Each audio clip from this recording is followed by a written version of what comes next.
अस्सलामु अलैकुम बच्चों, मैं हूँ आपकी teacher miss Zahida from high school मडीगांव।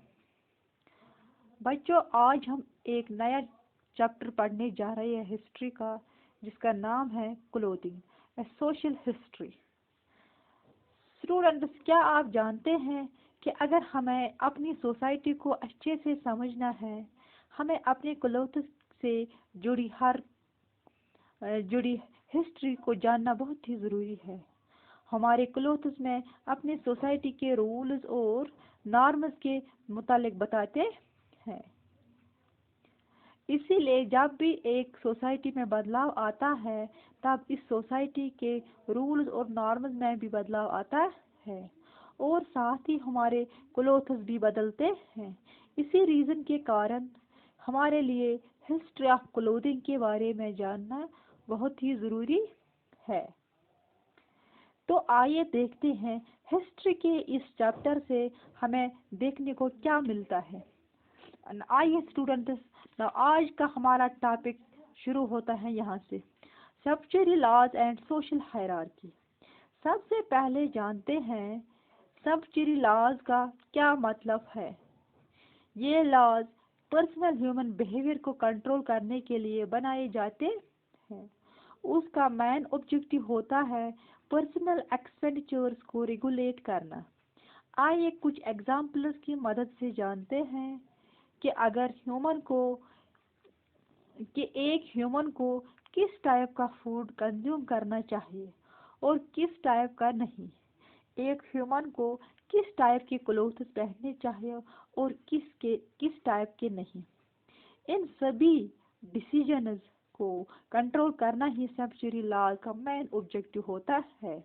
तो आइए आज के लेक्चर की मदद से जानते हैं कि आखिर सब्सिडी लॉ और सोशल हायरार्की का क्या रिलेशन है। 1294 टू 1789 के बीच फ्रांस के लोगों को सब्सिडी लॉज फॉलो करने के लिए मजबूर किया गया।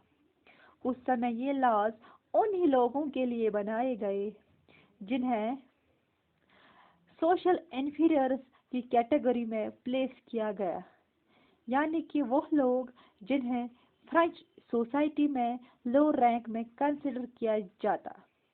जानते हैं, सब्सिडी लॉज के कारण ही फ्रांस में सोशल इन्फीरियर्स की लाइफ को पूरी तरह से कंट्रोल किया गया। उनके सभी डिसीजंस को रेगुलेट किया गया, जैसे कि सोशल इन्फीरियर्स को किस टाइप के क्लोथ्स पहनने चाहिए, कौन सा फूड कंज्यूम करना चाहिए और सोशल इन्फीरियर्स को कौन कौन सी एक्टिविटीज़ परफॉर्म करनी चाहिए।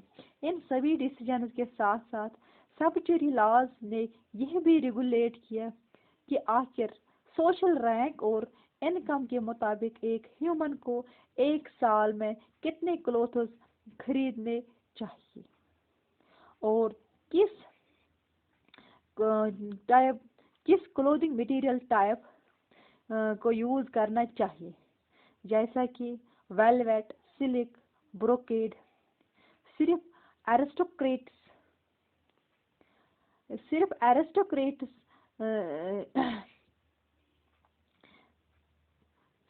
जैसा कि वेलवेट, सिल्क, ब्रोकेड जैसे मटेरियल का यूज़ करने का राइट उस समय सिर्फ एरिस्टोक्रेटिक क्लास को दिया गया, जिन्हें हम नोबल्स भी कहते हैं।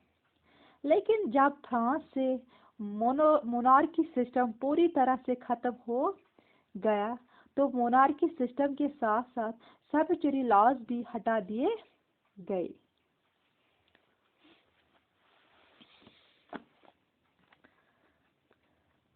जब रिपब्लिक ऑफ फ्रांस इस्टेब्लिश हुआ, तब रिच और पुअर लोगों के बीच डिस्टिंक्शन खत्म कर दी गई।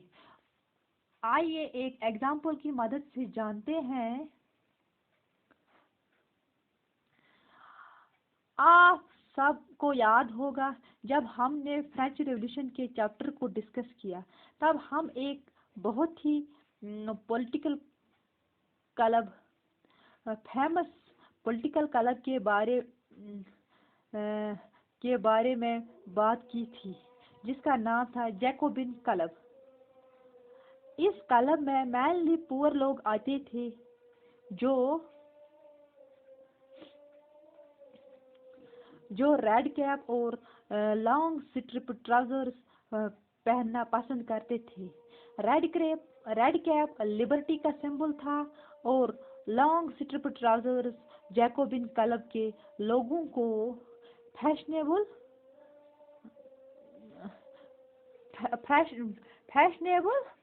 क्राउड यानी कि एरिस्टोक्रेट से दूर रखता था। हम सब जानते हैं उस समय फ्रेंच सोसाइटी में नोबल्स फैशनेबल नी ब्रीच को पहनना पसंद करते थे, और क्योंकि जैकोबिन क्लब के को तो एक डिफरेंट ड्रेस कोड को फॉलो करते थे, इसीलिए इन्हें सैन्स क्लौट्स का नाम दिया गया, जिसका मतलब था विदाउट नी ब्रीचेस। स्टूडेंट्स, फ्रेंच रिवॉल्यूशन के बाद फ्रांस के सभी मेन और वुमेन लूज और कंफर्टेबल क्लोथ्स पहनने लगे। ब्लू, व्हाइट और रेड यानी कि फ्रांस के नेशनल कलर पॉपुलर कलर्स हो गए। इनफैक्ट अगर कोई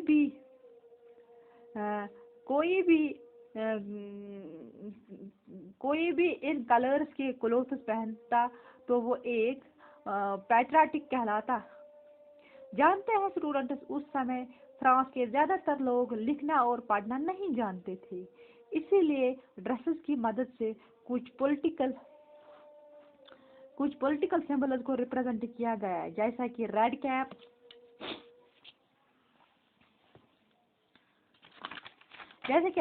की मदद से लिबर्टी का मैसेज दिया गया। फ्रेंच रेवोल्यूशन के बाद सिंपल क्लॉथ्स पहनना एक क्वालिटी का सिंबल बन गया, जैसे अब हम बात करते हैं सब्सिडी लॉज के एक इंटरेस्टिंग फैक्ट के बारे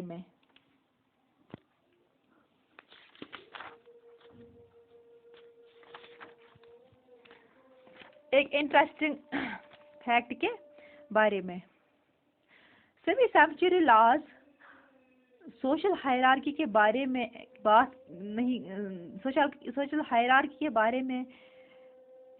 नहीं करते। कुछ सब्सिडी लॉज इसलिए बनाए गए ताकि इम्पोर्ट्स के बजाय होम प्रोडक्शन पर फोकस किया जा सके। जैसा कि 16th सेंचुरी में सब्सिडी लॉज की मदद से सभी लोगों को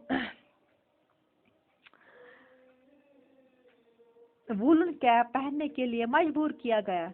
ऐसा इसीलिए किया गया ताकि इंग्लिश वूलन इंडस्ट्री को सेटअप किया जा सके। आज के टॉपिक के लिए इतना ही, शुक्रिया।